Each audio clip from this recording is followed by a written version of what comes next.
अस्सलाम वालेकुम, नमस्कार, सत श्री अकाल एंड गुड इवनिंग। मैं हूं आरजू काज़मी और आप देख रहे हैं पॉइंट ऑफ व्यू। आज जैसा कि आप फ्रेम में देख रहे हैं, बहुत टाइम के बाद हमारे साथ हैं डॉक्टर अजहर असलम, जो कि इंडिपेंडेंट पॉलिटिशियन भी हैं, पॉलिटिकल एनालिस्ट भी हैं, इसके अलावा कॉस्मेटिक सर्जन भी हैं, सोशल वर्कर भी हैं, सो मैनी थिंग्स। तो हम आज उनसे बात करेंगे और साथ ही डॉक्टर अजहर जो हैं वो पाकिस्तान की तरफ जो कश्मीर है वहां से भी ताल्लुक रखते हैं। तो बिल्कुल हम उनसे आज बात करेंगे एलओसी पे। जैसा कि आप लोगों को मालूम ही है कि दोनों कंट्रीज के की बात हुई है और वहां पर फायरिंग रोक दी गई है, सीज फायर हुआ है एक तरह का। तो इसको किस तरह से देखते हैं और क्या ये आगे बढ़ सकेगा, क्योंकि एक बार पहले भी इस तरह का एग्रीमेंट हो चुका है और उसके बाद फिर दोबारा से वायलेशन शुरू हो गई थी। बहुत शुक्रिया डॉक्टर साहब कि आपने आज हमें ज्वाइन किया। Thank you so much. Thank you आरजू, काफी अरसे बाद इनवाइट किया आज आपने। तो अभी अभी आज आज काफी काफी थोड़ी सी मेरी बचत रही है पिछले 2 माह से। आपके जो भारत में बेस्ड जिनको जिनको मेरी बातें पसंद नहीं आती हैं वो टुकाई मेरी करने की कोशिश करते हैं ट्विटर पे। तो नहीं, देखिए अब क्या होता है। वो काफी आपको दिनों से तो आराम से सुकून से मैंने गुजारा। अच्छा, बात सुनिए, हम्म, पहले ठहरिए एक सेकंड। आप ना अपने भारतीय दोस्तों को बहुत पेंडर करती हैं। पेंडर अंग्रेजी में होता है, मतलब आप उनको बहुत ये ना जो सा वो मस्का लगाने की कोशिश करती हैं। पाकिस्तान की तरफ का कश्मीर नहीं है, आजाद कश्मीर है। जो ठीक। हमारा कश्मीर है वो Azad government of Jammu and Kashmir है, पूरे जम्मू और कश्मीर की आजाद गवर्नमेंट, जो 1948 में हमने लड़ के आजादी ली थी भारतीय तसल्लुत से। उस वक्त जो फ्रॉड उस वक्त के न्यूली क्रिएटेड भारत ने लॉर्ड माउंटबेटन और अंग्रेजों की मदद से किया था, उससे जो आजादी ली थी उसको Azad government of Jammu and Kashmir कहा जाता है। उसको हम आजाद कश्मीर कहते हैं, उसको हम पाकिस्तान की तरफ का कश्मीर नहीं कहते। और जो दूसरा कश्मीर का हिस्सा जो इंडिया के कब्जे में है, उसके तसल्लुत में, मकबूजा कश्मीर कहते हैं। ठीक। तो यहाँ से हमारी बात का आगाज होगा।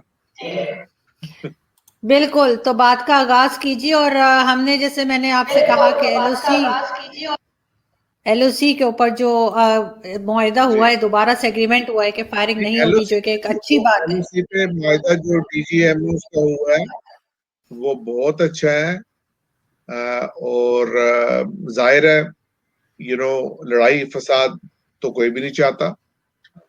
और बमबारी जिससे माली और जानी नुकसान हो कश्मीरियों का, क्योंकि कश्मीरियों का होता है वो तो कोई भी नहीं चाहता। कम से कम कश्मीरी तो नहीं चाहते, और आई एम श्योर के पाकिस्तानी भी नहीं चाहते। इनका तो मुझे पता है।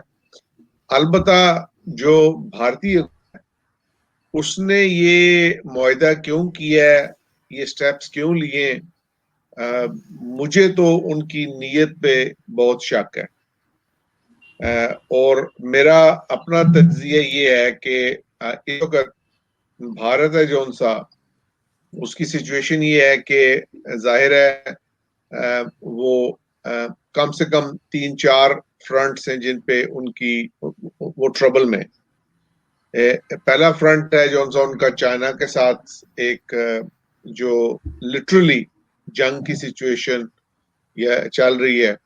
जाहिर है उससे बहुत दबाव में है भारतीय हुकूमत। पाकिस्तान के साथ तो हमेशा ही एक वो सिलसिला चलता रहता है, तो वो उनको जो उसका दबाव रहता है उसके लिए जो उनको कहानियां बनानी पड़ती हैं पाकिस्तान के खिलाफ, दुनिया भर में डिप्लोमेटिक एफर्ट्स करनी पड़ती हैं पाकिस्तान को बदनाम करने के लिए, जो वो प्रोपेगेंडा करते हैं, जिसका ताज़ा तरीन एग्जाम्पल वो यूरोपियन रिपोर्ट थी जिसने एक्सपोज किया कि भारत ने, इंडिया ने कितना प्रोपेगेंडा करने की पाकिस्तान के खिलाफ, किस किस को क्या खिलाया, पैसे दिए। तो एक तो उनका वो फ्रंट तो चलता ही रहता है पाकिस्तान के खिलाफ। और उसके बाद उन पे तीसरा दबाव जाहिर है कोविड पैंडेमिक ने जिस तरह दुनिया भर में मसले मसाइल डाले, उस तरह भी मसले आए। और भारत में जो सा रेट यूएस के बाद सबसे दूसरे नंबर पे चला गया बीमारी का भी। और जाहिर है गुर्बत तो है ही भारत में बहुत ज्यादा, तो ये एक इकोनॉमिक मसला है जो सा वो ग्रोथ हिट भी हुई। और चौथा जो मसला उन पेश है वो ये है कि मोदी के यार ट्रंप सरकार, क्योंकि उन्होंने कहा था अगली बार ट्रंप सरकार, तो मोदी साहब हैं जो उन्होंने जो अपनी अपनी चापलूसी से उनको घेर घार के अपने साथ रखा था, और ट्रंप की भी उसी किस्म की इंतहा पसंदाना किस्म की एक्सट्रीमिस्ट आइडियोलॉजी थी, पॉपुलिस्ट आइडियोलॉजी थी जो जनाब मोदी की है। तो उस वजह से उनकी आपस में शायद मेंटल मुआवकत भी ज्यादा थी, तो वो उन्होंने ट्रंप सरकार पे बड़ा डिपेंड किया था। उनको उम्मीद थी कि ट्रंप साहब जीत जाएंगे, जाहिर है वो नहीं हुआ, जो बाइडेन जीत के। तो अब जो बाइडेन की जो हुकूमत है वो क्या रवैया अपनाती है, ट्रेडिशनली हिस्टोरिकली तारीखी तौर पर डेमोक्रेटिक गवर्नमेंट से जो सी उन्होंने पाकिस्तान के दरमियान जरा बैलेंस ज्यादा रखा है। तो जो बाइडेन है जो सा अब उस तनाजुर में जाहिर है कोल्ड वॉर वाला जमाना तो नहीं है, और चाइना है जो सा वो एक बड़ी पावर के तौर पे उभरा है, तो जो बाइडेन खुल्लम खुल्ला तो शायद पाकिस्तान का उस तरह साथ ना दे, लेकिन भारत की तरफ भी उन्होंने जो झुकाव रखना है उसको उन्होंने खुद भी एक मेजर देखना है। तो मोदी सरकार को ये भी बहुत प्रेशर है इस वक्त, चौथा, कि बाइडेन की जो नई अमेरिकी हुकूमत है वो क्या करेगी, वो क्या रवैया अपनाएगी, वो किस तरीके से काम करेगी। और इसमें अच्छा खासा इम्कान जो ट्रूस हुआ है उसमें ये भी है कि पीछे से बैक चैनल पे हो सकता है अमेरिका ने दोनों को कहा हो कि भाई ये आप थोड़ा सा अपना जो तनाव है और जो गर्मी है इसको कम करें, हीट को कम करें। तो भारतीय हुकूमत ने ये बड़ा चालाक फैसला किया है कि एक दुनिया में एक एडवांटेज मिलेगी जी कि हम लड़ाई बंद कर रहे हैं, उन्होंने अपने लिए एक ब्रीदिंग स्पेस खरीदी है। They have bought themselves some time. उस टाइम के अंदर वो जो बाइडेन की हुकूमत का जो पॉलिसी होगी उसका वो जायजा लेंगे। अब आप देखिएगा ये इंडियन लॉबी भारत में की जो लॉबी है यूएस के अंदर, अमेरिका में और जो ईयू में है वो बेतहाशा एक्टिव हो जाएगी, और वो जाहिर है भारत नवाज पॉलिसी को अपनाने के लिए जो बाइडेन की हुकूमत पे प्रेशर आएगा, और वो कोशिश करेंगे जाहिर है कि उनका झुकाव उस तरफ हो।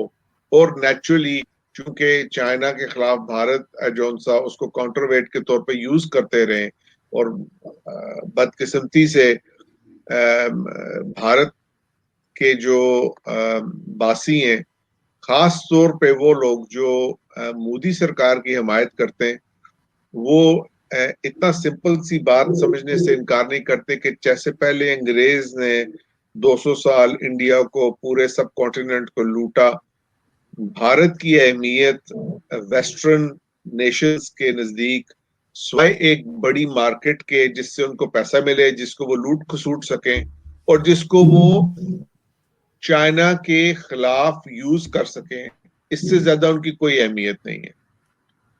वो उनको कोई इंट्रिंसिकली कोई मोहब्बत नहीं होगी है इंडियंस के साथ, ना उनको इंट्रिंसिकली कोई प्यार का जज्बा ऐसा वो रखते हैं।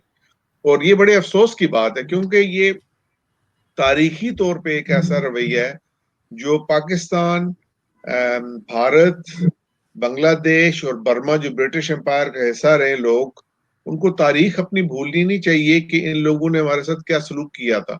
और वो different forms of neo colonialism और नियो इंपीरियलिज्म चलता रहता है, और वो खैर एनीवे उस तरफ ज्यादा नहीं जाना चाहता। तो बेसिकली उन्होंने ये काम करके अपने लिए वक्त खरीदा है ताकि वो उनको टाइम मिल जाए, वो असेस कर सकें कि क्या होना है, किस तरीके से होना है। और मेरा इस दौरान जो कश्मीरियों के साथ हो रहा है, जो ज्यादती और जुल्म कश्मीर के अंदर जारी है, जिससे मैं बाखूबी बाखबर हूं क्योंकि मैं कश्मीरी हूं, मेरे जो कश्मीरी बहन भाई हैं जो उनसे मकबूजा कश्मीर में उनसे हमारा राब्ता रहता है, वो हमें बताते रहते हैं।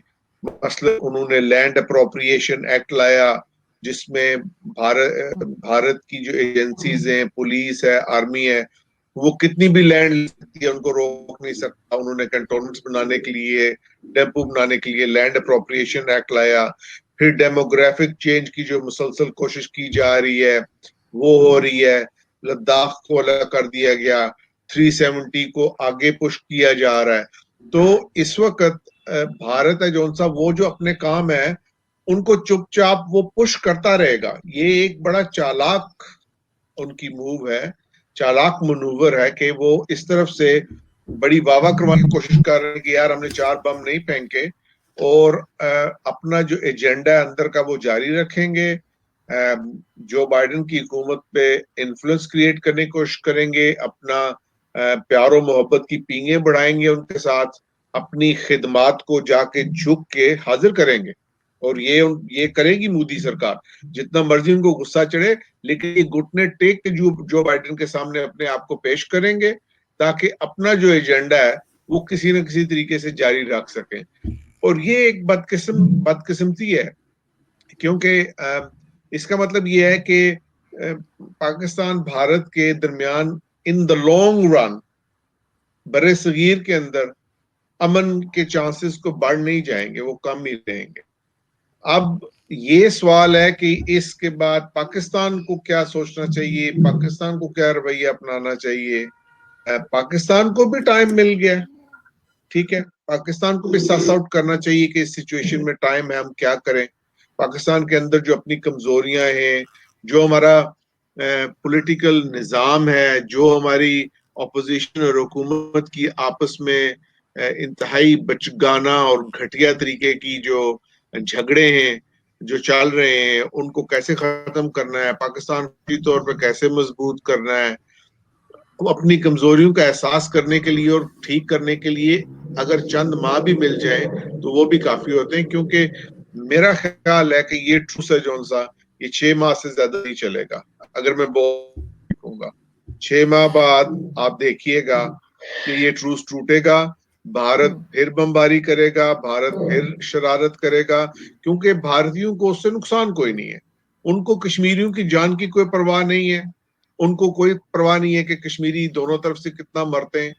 तो इसलिए वो उसको जरूर शुरू करेंगे दोबारा। ये तो अब पाकिस्तान को चाहिए कि पाकिस्तान को मौका मिल गया कि Pakistan should say to Bharat do मोर।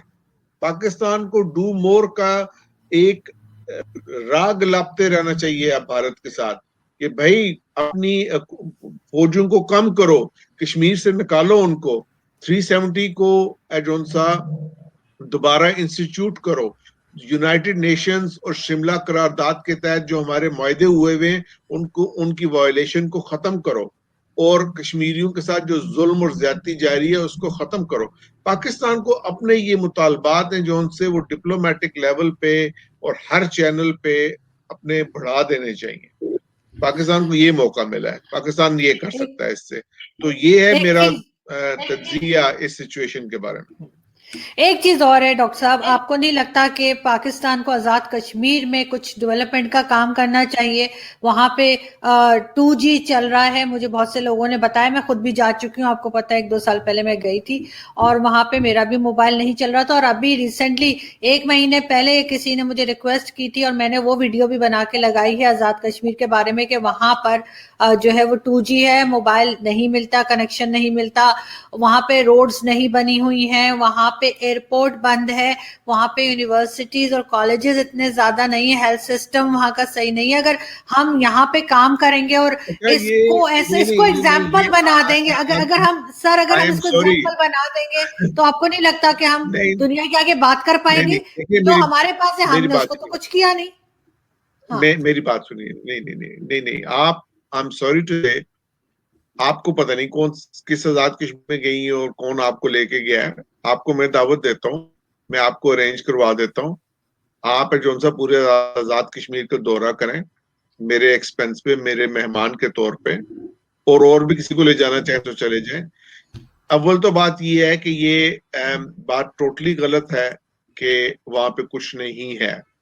आजाद कश्मीर में यूनिवर्सिटियां हैं, 6 यूनिवर्सिटियां हैं एक छोटे से इलाके में। आजाद कश्मीर में बेतहाशा कॉलेजेस हैं। आजाद कश्मीर का लिटरेसी रेट है जौन सा वो बाकी सारे पाकिस्तान की निस्बत बहुत बेहतर है। आजाद कश्मीर में सड़कों का जाल उस तरह का नहीं है क्योंकि वो पहाड़ी इलाके की वजह से है जौन सा कुछ है, लेकिन अब तो काफी हद तक बहुत बेहतर हो चुका हुआ हालत। सड़कें भी बड़ी भी हो चुकी हुई हैं। बंगला ग्रैंड डैम की अपग्रेडिंग के बाद मजीद काम हुआ है। पाकिस्तान आजाद कश्मीर में सेहत का सिस्टम है जौन सा वो पंजाब और सिंध की बलूचिस्तान और सिंध की निस्बत ज्यादा बेहतर है। ये मैं आपको यकीनन गारंटी देके कह सकता हूँ। पाकिस्तान आजाद कश्मीर के अंदर 3 तो सिर्फ मेडिकल कॉलेजेस हैं छोटे से एरिया में, ठीक है। एयरपोर्ट बिल्कुल आपने जायज कहा, एयरपोर्ट का मुतालबा बड़ा पुराना रहा है। मुजफ्फराबाद में एक छोटा एयरपोर्ट बना है, मीरपुर में एक बड़ा एयरपोर्ट बनना चाहिए था, वो मुतालबा रहा है।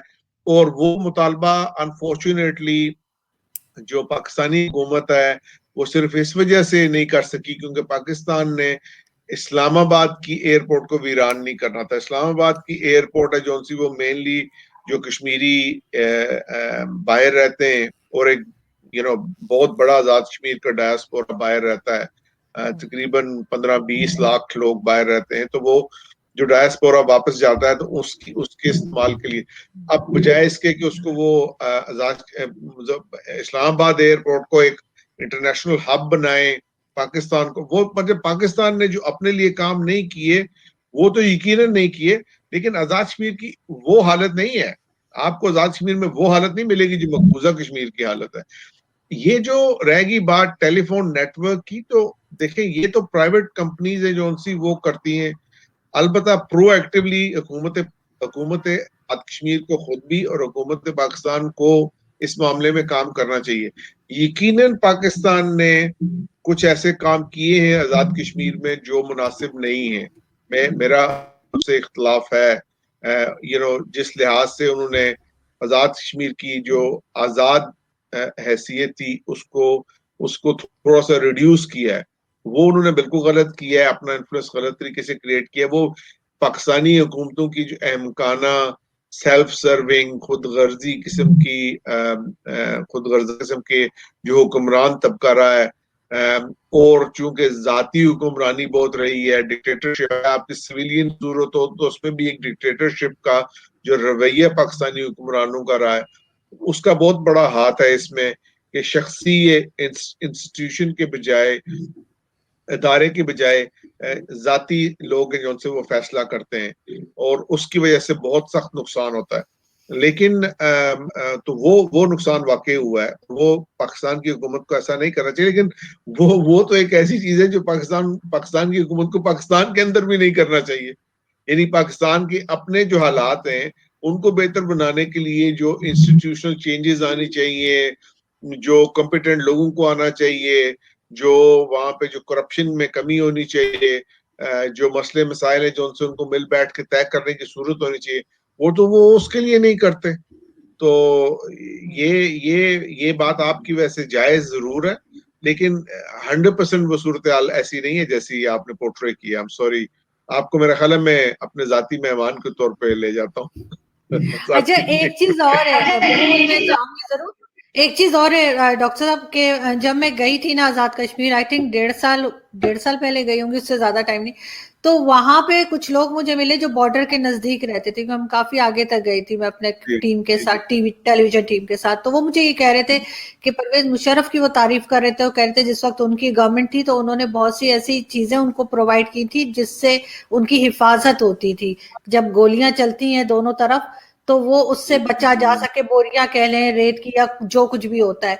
लेकिन अब वो कहते हैं उसके बाद किसी ने हमारा ख्याल नहीं किया, हमारे बच्चों को, हमारे बड़ों को गोलियां लग जाती हैं और गवर्नमेंट कोई इस तरह की फैसिलिटी नहीं दे रही जिससे वो बच सके। तो मेरे ख्याल से तो अगर ये 4 महीने के लिए, 6 महीने के लिए या सालों के लिए अगर ये एक तरह से रोका गया है फायरिंग को, तो कम से कम दोनों तरफ के लोग बिला वजह जो बेचारे जख्मी होते थे उससे तो बचेंगे। नहीं, वो तो मतलब फायरिंग है जो सी, अगर ये तो बिल्कुल मुकम्मल तौर पे रुकी रहे तो बेहतर है। मैं तो सिर्फ आपको अपना तज्जिया दिया था कि मेरा नहीं ख्याल 6 माह से ज्यादा भारतीय हुकूमत इस सीज फायर को रखेगी, क्योंकि जो ही भारतीय हुकूमत अपने आप को एक स्ट्रॉन्गर इंटरनेशनल पोजीशन में पाएगी, चाइना का प्रेशर कम होगा, बाइडेन हुकूमत की पॉलिसी सामने आ जाएगी उनके बारे में, उनसे वो अपने ताल्लुकात को बेहतर करने की कोशिश करेंगे।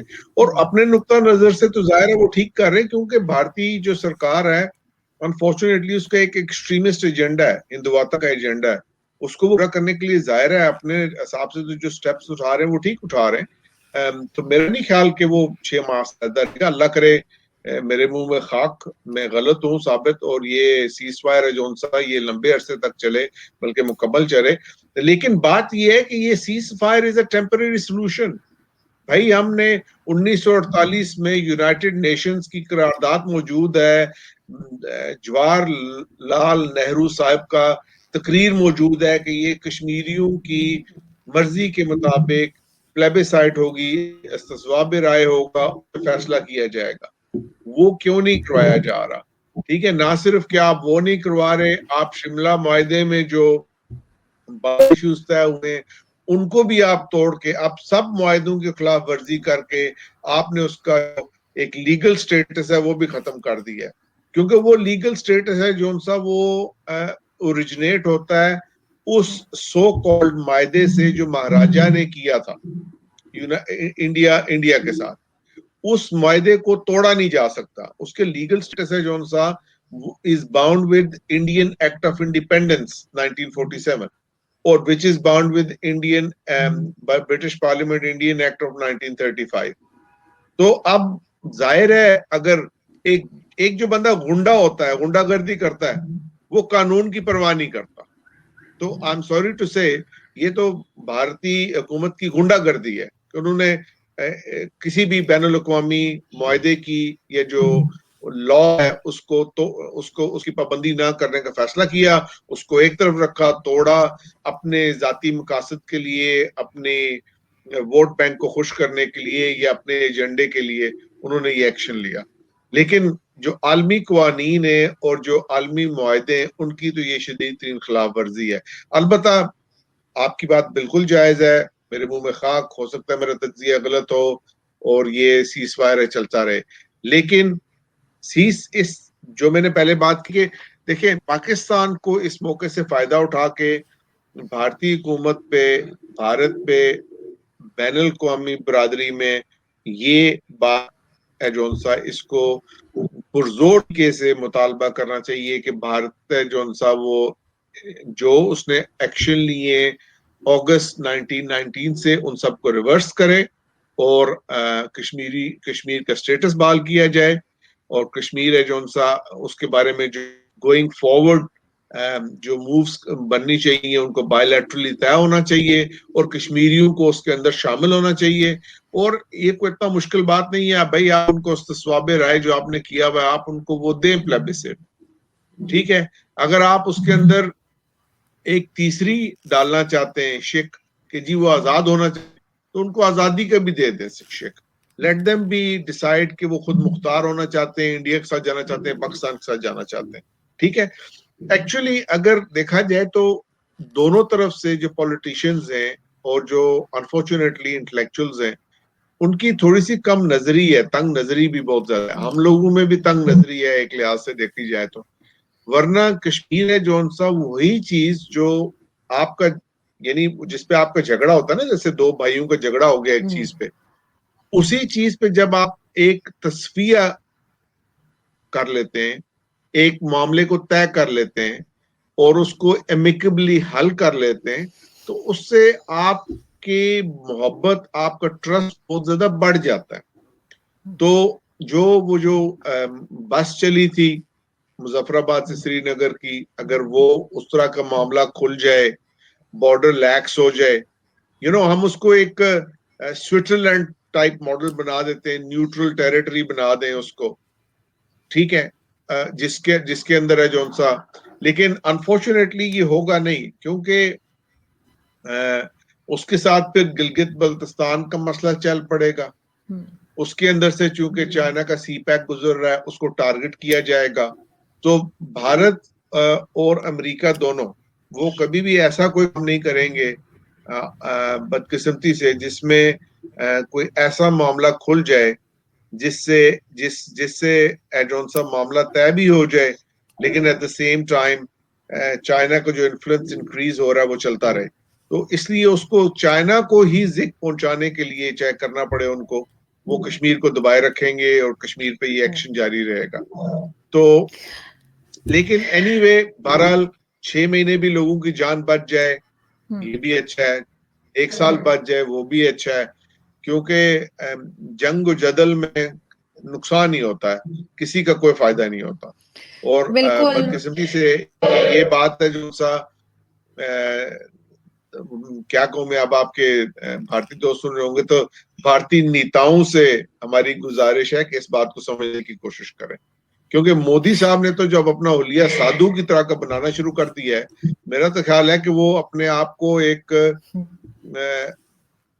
मतलब मैं भी आऊँ, लेकिन जो मेरा तज्जिया ये है कि मोदी साहब है जो उनसे शायद वो अपने दिमाग में, इंसान के दिमाग में एक जो तकब्बुर वाला एलिमेंट आता है वो आ चुका हुआ है, और वो अपने आप को शायद गांधी जी के लेवल पे ले जाना चाहते हैं कि जैसे गांधी जी एक उनके लिए महात्मा क्या टर्म यूज की जाती है, और हमारे जो हिंदू भाई हैं उनको बड़े हाई स्टेटस में देखते हैं, और जाहिर है वो बहुत बड़े इंटरनेशनल लीडर भी थे और यूनाइटेड ब्रिटिश इंडिया के लीडिंग पॉलिटिशियन भी थे, लीडिंग पॉलिटिशियन थे in fact, you know along with कायदे आजम मोहम्मद अली जिन्ना।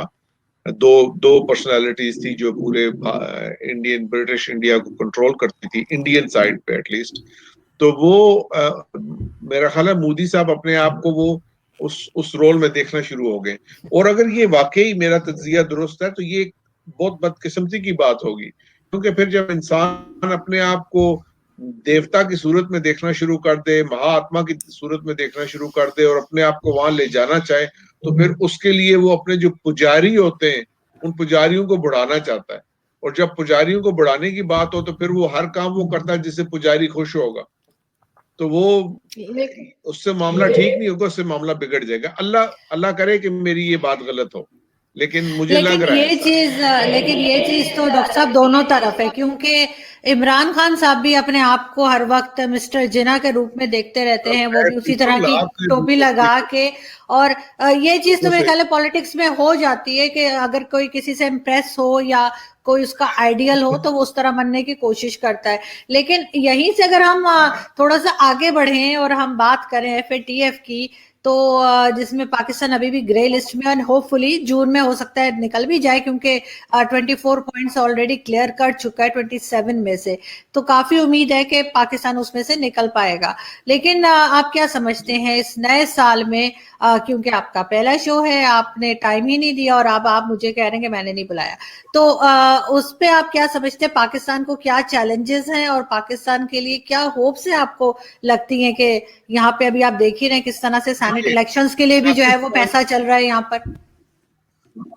पाकिस्तान की जो प्रॉब्लम FATF की है, वो प्रॉब्लम की जो वजह है वो बिल्कुल वही है जो पाकिस्तान की तमाम वजूहात की प्रॉब्लम है, कि पाकिस्तान में हमने एक तो निजाम को पूरी तरह से डेवलप नहीं होने दिया, और वो ठीक तरह से डेवलप हुआ भी नहीं है।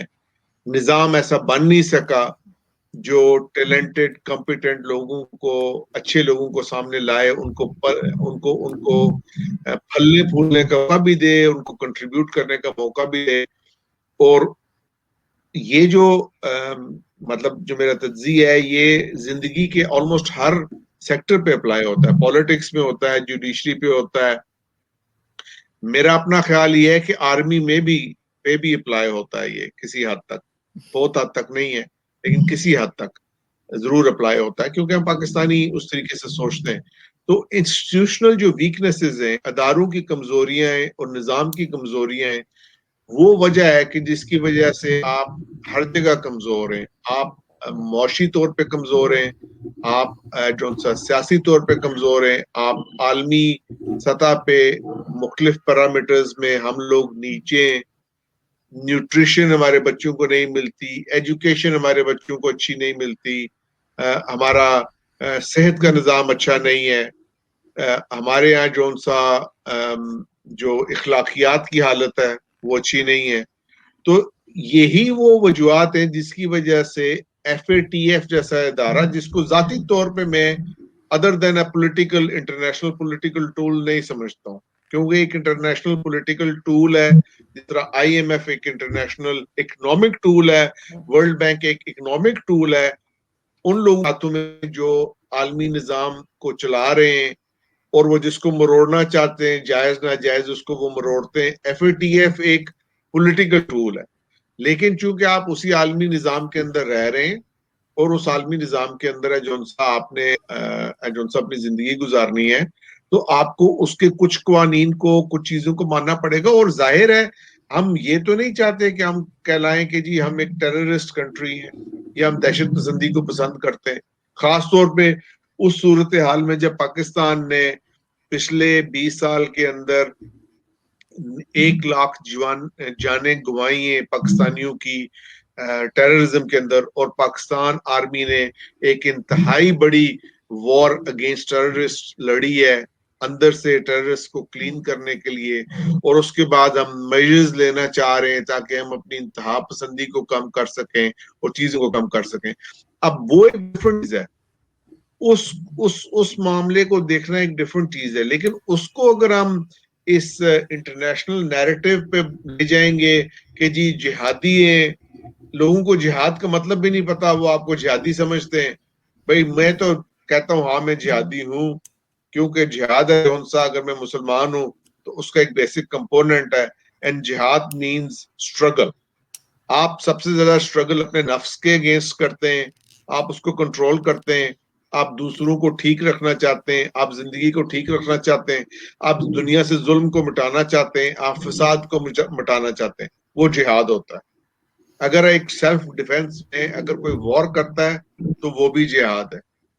बाकी जो जिहादी की डेफिनेशन और इस्लामिस्ट की डेफिनेशन एक वेस्टर्न नियो इंपेरियलिस्ट ऑर्डर के अंदर बना दी गई है और एक बुगीमैन खड़ा कर दिया गया है जिसके अगेंस्ट उन्होंने जौन सा अपना मिलिट्री इंडस्ट्रियल कॉम्प्लेक्स चलाना है, तो वो एक अलग बात है।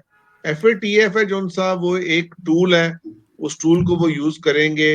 आप अपने निजाम को बेहतर करें, हम अपने निजाम को बेहतर करें, हम अपनी सलाहियत को बढ़ाएं, हमें अपनी सेहत, अपनी एजुकेशन पे तवज्जो देनी चाहिए, हमारे अंदर है जो सा अपनी खुशहाली पे तवज्जो देनी चाहिए, अपनी मुआशी हालत को बेहतर करना चाहिए। अगर हम इन चीजों को बेहतर करें और उसके साथ साथ जो गलत काम हो रहे हैं अगर हमारी तरफ से, फॉर एग्जांपल अगर वाकई कोई कहता है कि हाँ यार पाकिस्तान में कोई टेररिस्ट कैंप है, तो नहीं होना चाहिए भाई, क्यों कैंप हो? हम क्यों ऐसे लोगों को पैदा करें जो इस्लाम की गलत तस्वीर को पेश करें, इस्लाम का नाम लेके वो काम करें जिसकी इस्लाम ने इजाजत ही नहीं दी है? हम क्यों ऐसे लोगों को सुपरवाइज करें? तो बिल्कुल नहीं होना चाहिए। उसके लिए जो हमें मेजर्स लेने चाहिए, हमें जरूर लेने चाहिए। लेकिन ये बात याद रखिए कि मेरा अपना एक तज्जिया और नजरिया है कि ये जो FATF है, जो सा जिस तरह IMF है एक इकोनॉमिक टूल, इस तरह FATF एक पॉलिटिकल टूल है, और उसको इस्तेमाल लेकिन करते हैं उसके मास्टर्स। और वो जो है ना कि है जुर्म ज़ईफी की सजा मर के मफाजात, वो वाली हालत है।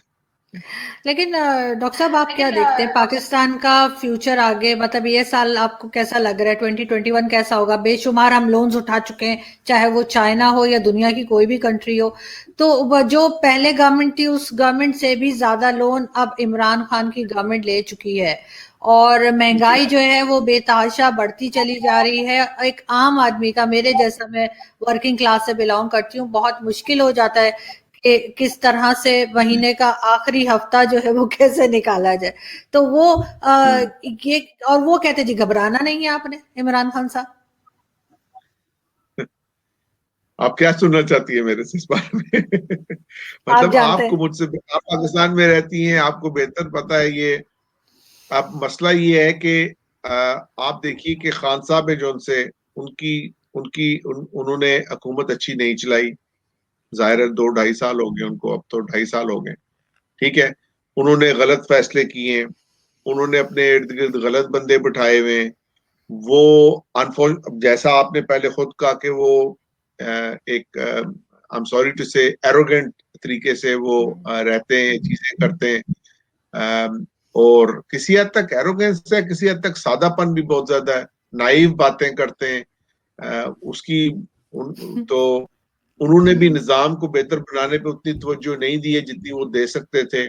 सेहत का निजाम, तालीम का निजाम, सूबा जात ज्यादा होने चाहिए हमारे, उसके बारे में कुछ नहीं हुआ। साउथ में सूबा बनने की बात थी, उसके बारे में कुछ नहीं हुआ।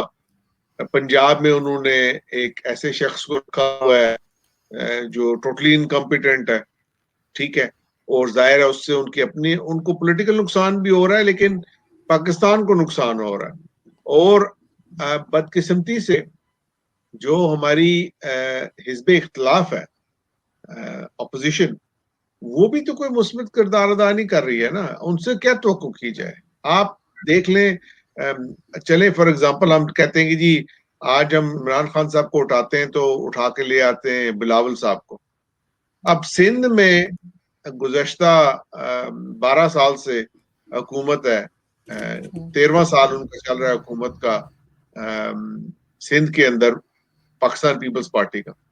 और ये वो पार्टी है जिसको गरीब की पार्टी कहा जाता है, जिसको किसान की पार्टी कहा जाता है। सिंध के अंदर क्या हालत है? क्या सिंध में निजाम तालीम अच्छा हुआ है? सिंध में सड़कें बन गई हैं? सिंध में सेहत अच्छी हो गई है? सिंध में रोजगार बेहतर हो गया है? इनमें से क्या हुआ? आप मुझे बता दें, कुछ हुआ? नहीं है। सिंध के अंदर वही हालत है, वो वडेरा बाजी भी वही चल रही है, जो जो तकसीम दर तकसीम है वो भी वही चल रही है, लिंग्विस्टिक ट्रबल्स भी उसी तरह चल रही हैं। तो बिलावल साहब को ला के अगर आप बिठा देंगे तो पीपल्स पार्टी ने जो सिंध में किया है और जो पहले इन्होंने 2008 से लेकर 2013 तक पाकिस्तान में किया था वही करेंगे। आपको पता है 2013 के मार्च 12 या 13 14 को जब इनके आखिरी दिन 2-3 दिन थे तो इन्होंने क्या किया था? मतलब उस वक्त फिरदौस आशिक आवान साहब हैं जो उनसे बारे में अब द्रोग बर गर्दने रावी, उनके बारे में कहा जाता है कि उन्होंने अपने पर्दे भी उतार के ले गई थी घर, ठीक है। और ये बात तो साबित शुदा है कि उस वक्त की स्पीकर कौमी असेंबली जो अब इमरान खान साहब के तादी हैं, डॉक्टर फहमीदा मिर्जा, उन्होंने अपने 60 या 70 या 80 करोड़ के कर्जे जो उनसे वो माफ भी करवाए थे, और बिल्कुल आखिरी दिनों में स्पीकर असेंबली को ताजिंदगी जो मराद देनी होती है वो भी दी थी अपनी जात के लिए, ताकि उनको मिली रहे वो मराद तमाम जिंदगी के लिए।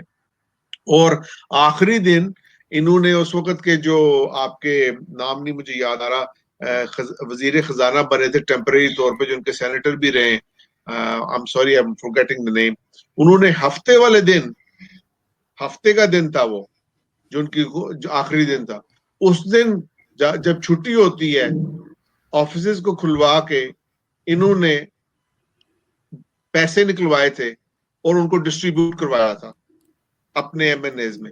तो यानी खजाने को लूटा था, और ऐसे लूटा था जैसे नादिर शाह के बारे में कहा जाता है कि उसने दिल्ली को लूटा था आके, जब दिल्ली को उसने तख्तो ताराज किया था, ठीक है। तो अगर आप उनको वापस लाएंगे, अच्छा उसके बाद और कौन है? मौलाना फजलुर रहमान को वापस लाएंगे यार, कश्मीरी के तौर पे तो ये मेरे हाथ देखें, कश्मीर कमेटी के वो चेयरमैन रहे 21 साल तक, खा खा के उससे उन्होंने जो कुछ बनाया सबको पता है, कश्मीर के बारे में उन्होंने क्या किया, ठीक है। अच्छा बाकी रहेगी पीछे मुस्लिम लीग। मुस्लिम लीग से आप क्या तवक्को करेंगे? मुस्लिम लीग की हुकूमत थी ना जिसको जिसको रिप्लेस किया या डिस्प्लेस किया है इमरान खान साहब की हुकूमत ने। उन्होंने क्या कोई मुआशी पॉलिसी ऐसी अपनाई थी, या उनकी पार्टी के अंदर कोई ऐसा निजाम है, ऐसा जमहूरी निजाम है जिसमें एक लीडर के सामने लोग बोल सकते हो और वो लीडर को रोक सकते हो किसी काम करने से?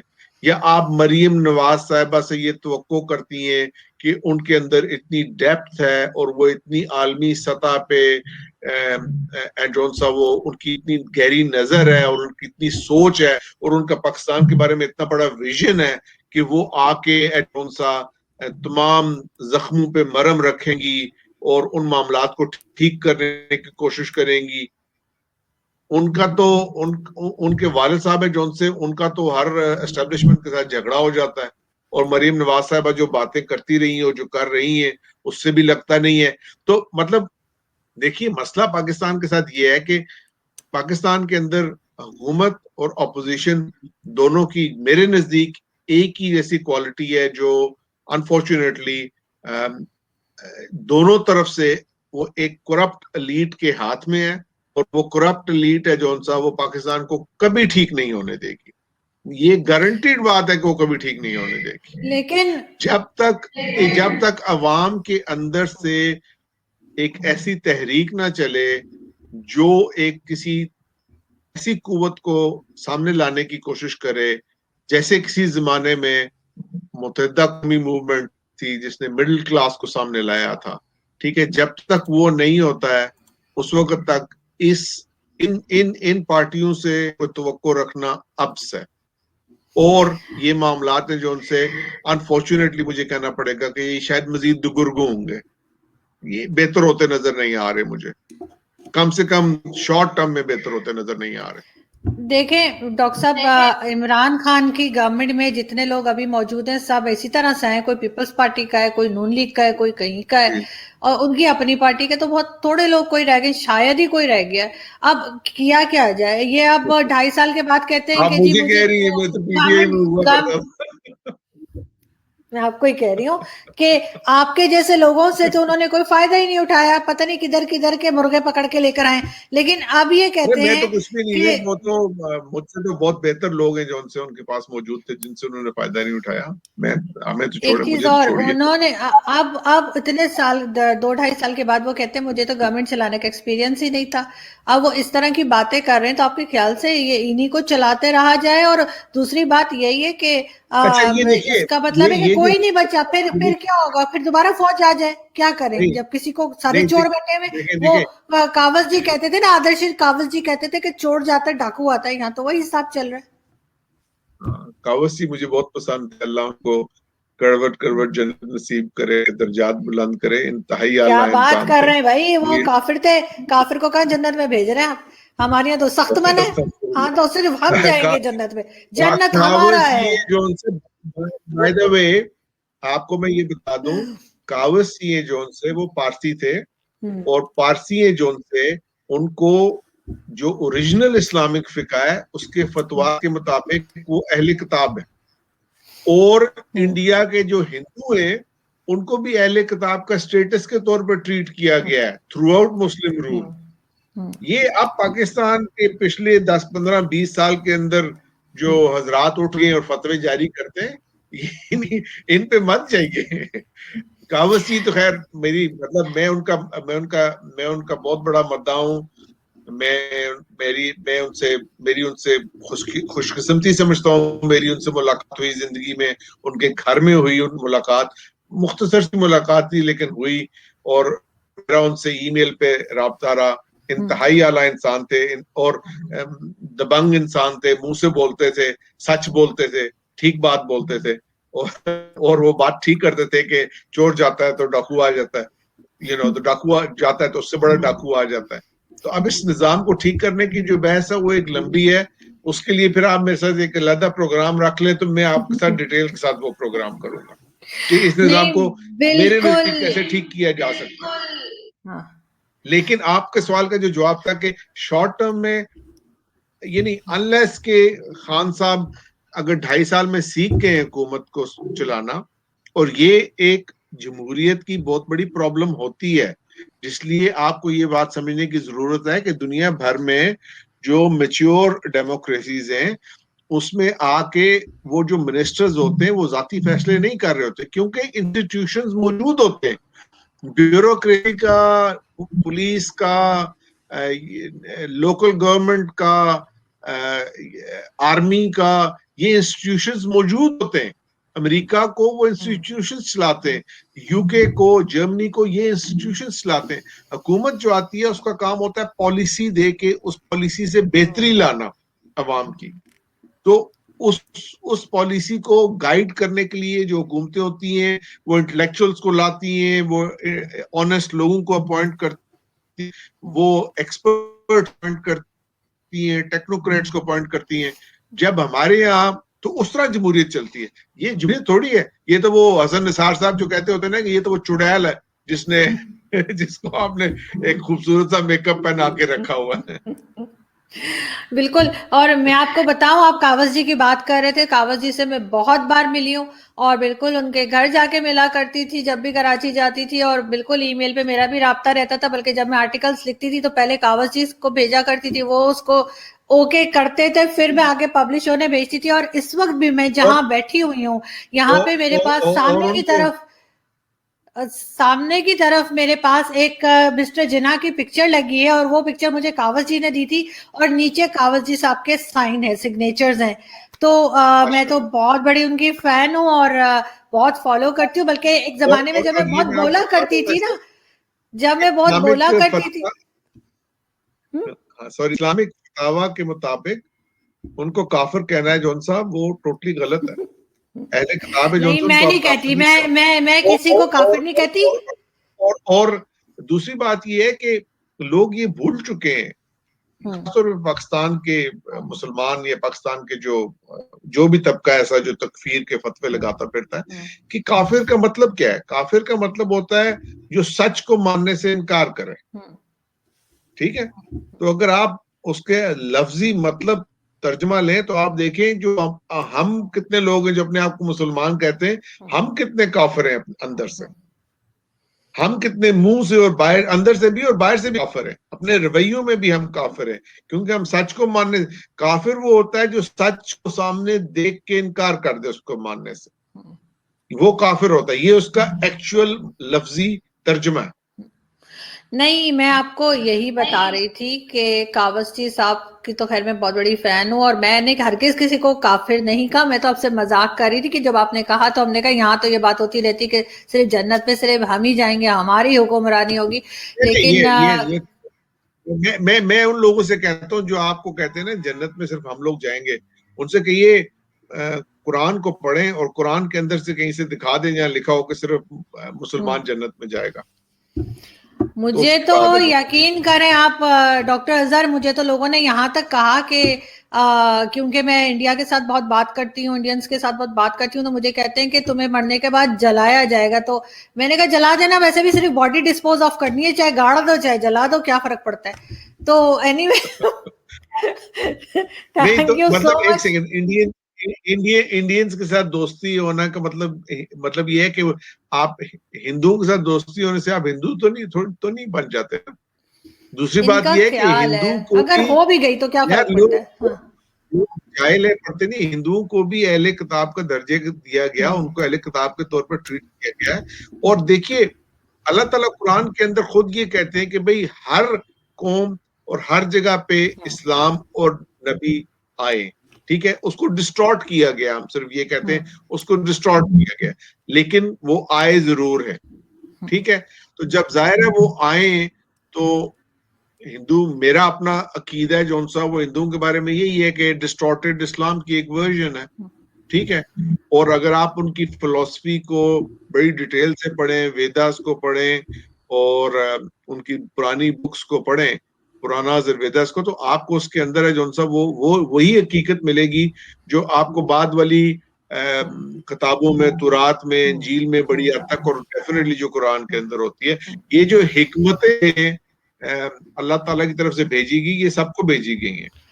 बिल्कुल। मेरे पास तो मैंने पहले किसी शो में दिखाया भी था, मेरे ख्याल है संजय दीक्षित साहब के शो में मैंने दिखाया था, मेरे पास गीता भी है, बाइबल भी है और कुरान, और सब एक साथ मैंने ये पीछे रैक में रखा है, और मैं पढ़ती भी हूँ। और मेरे ख्याल है पढ़ना भी चाहिए।